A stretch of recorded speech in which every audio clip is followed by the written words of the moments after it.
But she laughed and said, Okay, today we are in Pentworth at the Paul Robeson Memorial event. This is Dan Kerr. It's April 9th, 2022. Do I have permission to record this interview? You have permission to record this interview. Could you tell us your name?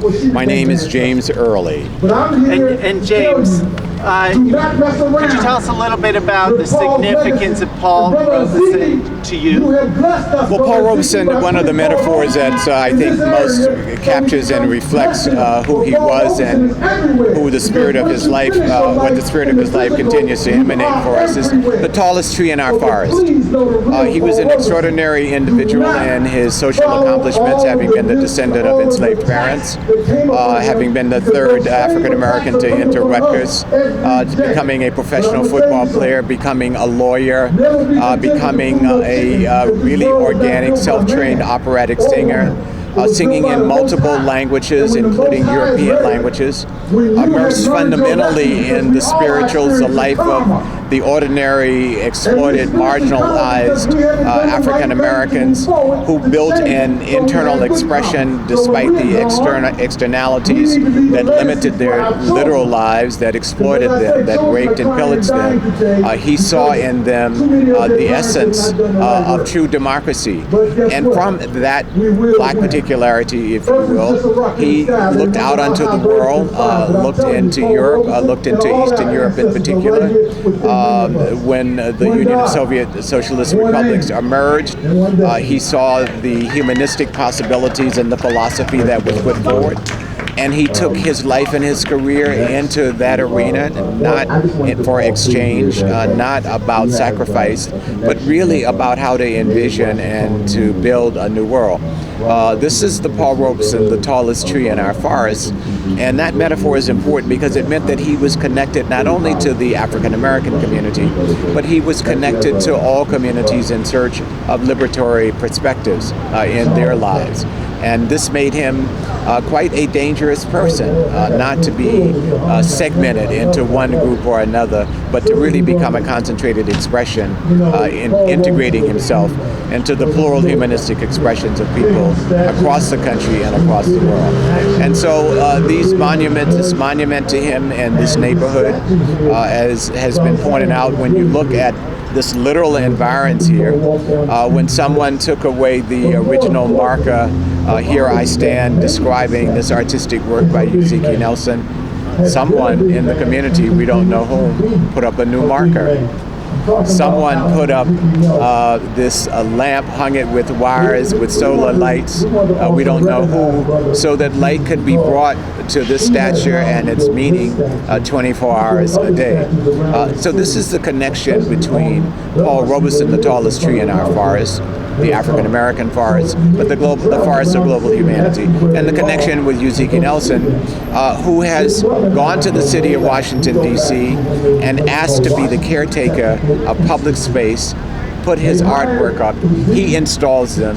He secures them. He's done it in numerous places here in Washington, D.C. And when I was interim director at the Smithsonian Anacostia Neighborhood Museum, he called and said, I have a piece of art. Well, like Paul Robeson, we defied every rule in the book. We made a decision we would do it.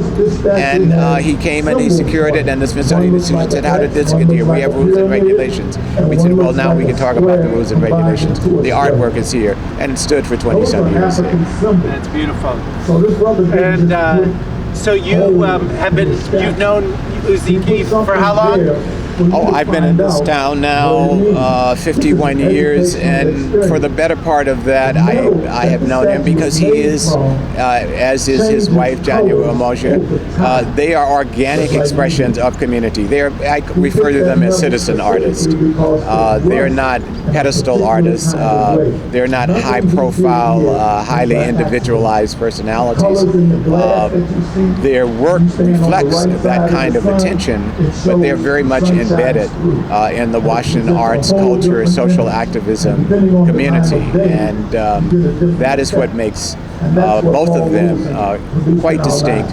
And of course, the stature work, the iron work, the visual appeal of the work of Uzikee really embeds him in community. And of course, he's celebrated. You walk down 14th Street and you will find his images that the city has appropriated.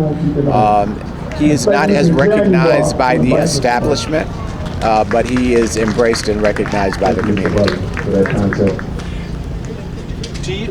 Would you mind maybe telling me a bit about what are some of the communities that you identify with, that you are a part of, that you see your connections to? Well, for many years I worked in cultural heritage policy, grassroots culture, traditional culture, folk culture, the lives, the visions, the aspirations, the expressions of ordinary people.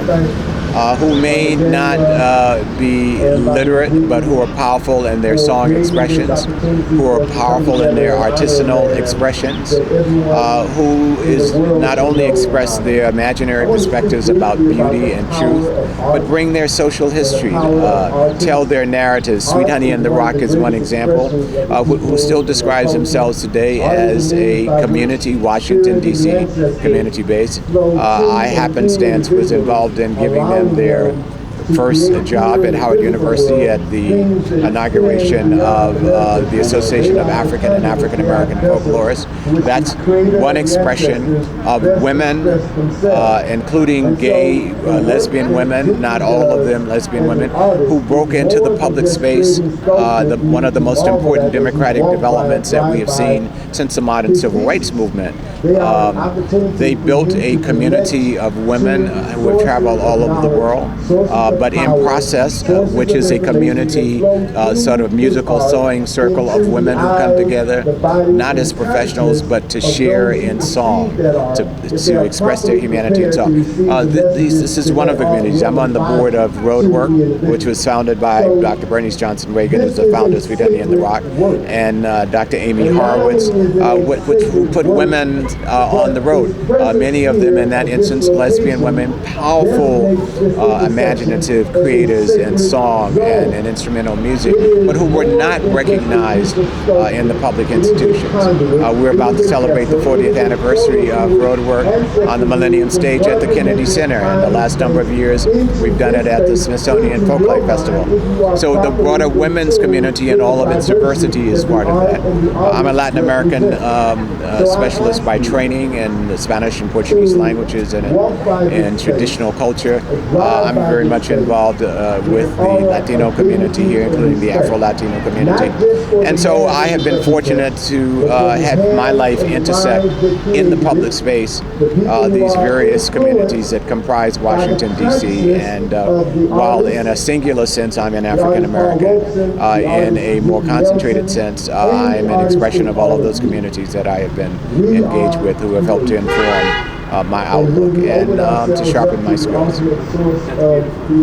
I'm going to ask you a little bit about your garden and your particular form of, I guess, cultural expression, or form of creative expression, shall I say. Could you tell us a little bit about that? And the reason I'm asking you, of course, is because what you've told me about your folk art, and I just thought maybe that might be interesting. Well, I grew up in the rural areas of Florida, and then I grew up in the capital city, Tallahassee, Florida, which has pine forests, and Florida is a very naturalistic, expressive growing state of weeds and vines and moss and oak trees and palms, and it's an aquifer state. You dig a hole and you might have a lake the following day. And so nature has always been something that has informed my life as a child. I spent many days barefooted running in the woods, chasing rabbits and the like.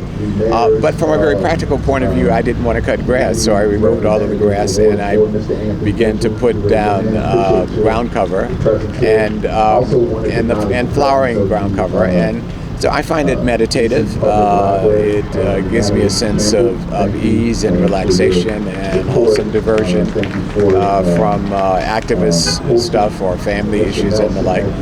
And I have a history of attraction to iron and rocks, so I brought down, 40, 50 rocks over maybe a 20-year period from a little stream up in the Catskills where my wife and I would go for 25 years or so to celebrate our anniversary with some Latino friends. And so rocks are spread all around my yard and all in the house. And I find pieces of iron, and I sort of arrange them. I don't do any installation. I mean, installation in a literal sense of leaning them against one another or hanging them from a tree or something of that sort.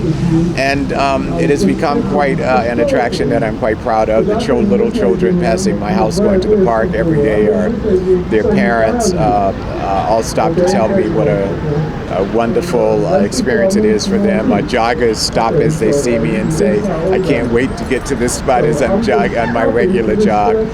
So it has given me a sense of comfort and ease and a form of expression, another part of my eclecticism. I love that.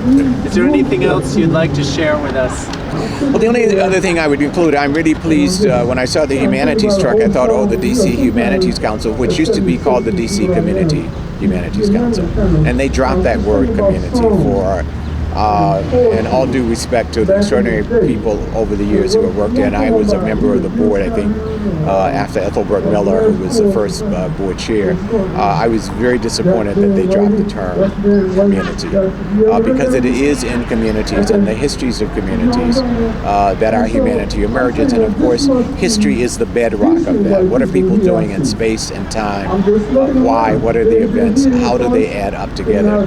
So I'm really pleased to see that American University, I think it is, with this Humanities Truck. American University, of course, in many ways contrasted to Georgetown in foreign policy and the like, a more democratic, a more progressive point of view. American University has been really a kind of model in university constructs here, and so it's really good to see that a humanities truck that moves in and among communities is here as a part of the celebration of Paul Robeson and the recognition of Uzikee Nelson.